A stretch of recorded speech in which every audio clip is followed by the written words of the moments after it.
Hola a todos. ¿Cómo nos mienten a lo largo de la historia?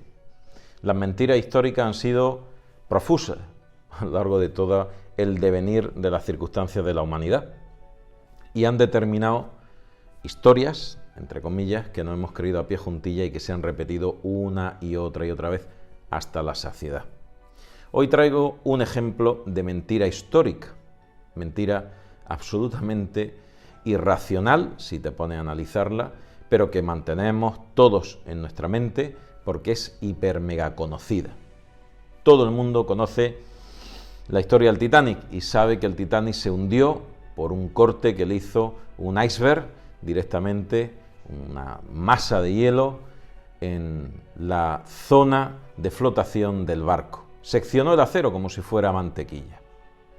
Eso es lo que nos han dicho, lo que se nos ha contado una y otra vez hasta la saciedad por parte de Hollywood. Se ha recreado por muchas películas esta historia y nosotros pues la hemos asumido como cierta, sin más, no tiene mayor problema. Si alguien le pregunta si conoce la historia del Titanic, conoce perfectamente la historia del Titanic como si la hubiera vivido en primera persona y lo podría relatar como una desgracia donde murieron 3.000 personas, gente muy importante, en el barco más grande del mundo.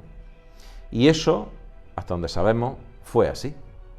Empieza a llamar ya la atención cuando 14 años antes hay una historia novelada de un barco llamado Titán que se hunde chocando con un iceberg en la zona donde se hundió el Titanic 14 años después.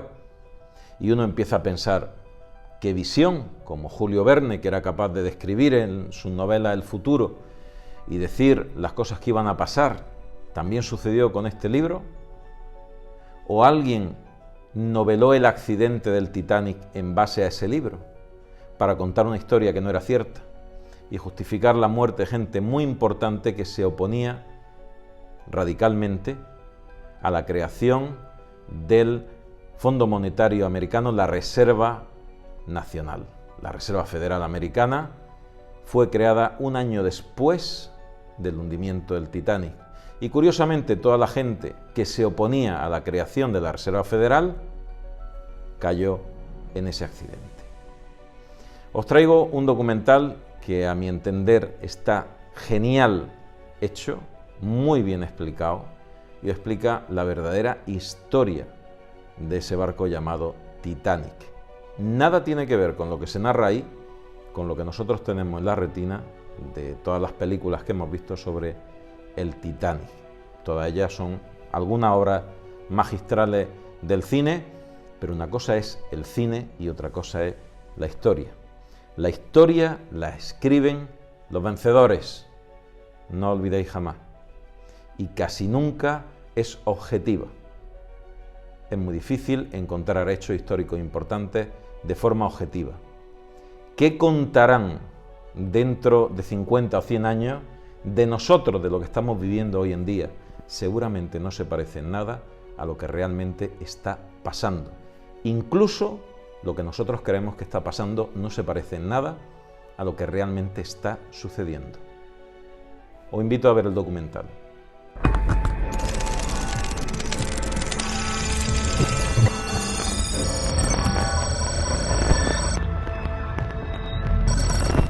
La mayor obra de ingeniería hecha por el ser humano moderno, el buque Titanic, al que llamaron el insumergible, el que ni Dios podía hundir, se hundió en su primer viaje inaugural. Y como siempre, la historia la conocemos por las películas, en este caso muchas y muy taquilleras, quedando todo en una simple y romántica historia de amor. Pero algo no cuadra en esta historia, y es pura física. La versión oficial dice que el Titanic rozó, que no chocó, contra un iceberg, que le produjo al pasar una brecha en el casco de 120 metros de largo. Pero el hielo submarino de un iceberg jamás puede producir una grieta así en un casco de acero de doble plancha de 2,5 centímetros. Y al investigar un poco el tema, comienzan las sorpresas que no son tan conocidas. El Titanic tenía un hermano gemelo, pero menos lujoso, que se llamaba Olympic, fletado unos meses antes, los dos propiedad de J.P. Morgan. El Olympic, ya funcionando y capitaneado por el mismo capitán Smith, que sería después el capitán del Titanic, tuvo un duro accidente con un buque de guerra inglés, lo que le causó daños estructurales graves e irreparables que lo convertían casi en producto de desguace. Pero su propietario, J.P. Morgan, no había asegurado el Olympic y tenía que hacerse cargo de la reparación de las dos naves. En Breakfast, en 1911, estuvieron los dos barcos juntos en el astillero y en esos meses les cambiaron el nombre a los cascos, añadiendo una cuarta chimenea que no funcionaba y decoraron el Olympic averiado para que suplantara al Titanic. Y en el famoso viaje inaugural salió el Olympic averiado y escorado, haciéndose pasar por el Titanic. Con esto, la compañía de seguros cubrió la operación con $5 millones de la época y el auténtico Titanic siguió navegando bajo el nombre del Olympic hasta 1935. Curiosa historia, ¿verdad? Pero esa no es la única sorpresa, ni mucho menos, porque que 5 días antes que el Titanic salga un buque llamado SS Californian, del mismo propietario, J.P. Morgan, cargado tan solo con mantas y jerseys, y que se quede anclado en el punto donde iban a ocurrir los hechos, es curioso. Que antes de que zarpe el Titanic retiren la mitad de todos los botes y chalecos salvavidas es inquietante. Que el capitán Smith, con 25 años de experiencia y perfecto conocedor de la ruta, se desvíe de su destino y desoiga 7 alertas por iceberg es raro. Que el vigía no disponga de su principal herramienta, unos prismáticos, es ridículo. Que la radio del barco deje de funcionar unas horas antes es improbable. Que se equivoquen y lancen bengalas blancas, que significan celebración, en lugar de bengalas rojas, que son la señal de SOS, es tonto. Que en un viaje inaugural cargado de periodistas nadie hiciera ni una sola foto de la tragedia es absurdo. Pero que el hielo corte el acero es imposible, pura física. Y bueno, pensaremos, ¿todo este montaje para hacer una trampa a la compañía de seguros? No, desde luego. Lo que aquí se estaba jugando era la creación de la Reserva Federal, donde la mitad de los grandes hombres de negocios del momento, como las familias Rockefeller, Rothschild, Morgan, etc., estaban a su favor. Pero la otra mitad, las familias Aston, Guggenheim y Strauss, lo veían como una auténtica locura.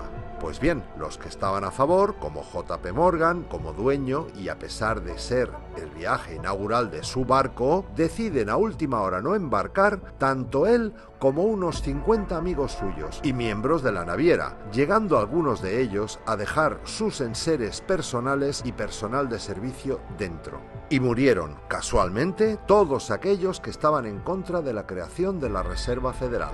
Al año siguiente, 1913, y sin oposición, se reunieron los banqueros supervivientes y crearon la Reserva Federal. Y al año siguiente, 1914, se inició la Primera Guerra Mundial, financiada en sus dos bandos por la propia Reserva.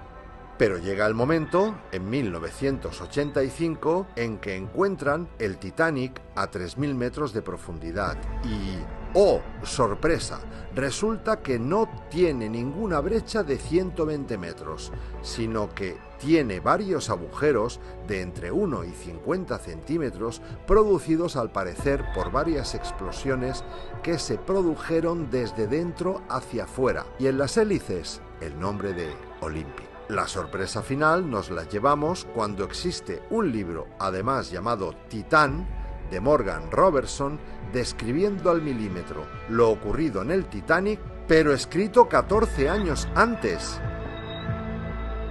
Bueno, a ver si ahora alguna productora se digna a hacernos una película más creíble sobre lo que pasó, a fin de disiparnos las grandes dudas que tenemos todos sobre el hundimiento del Titanic.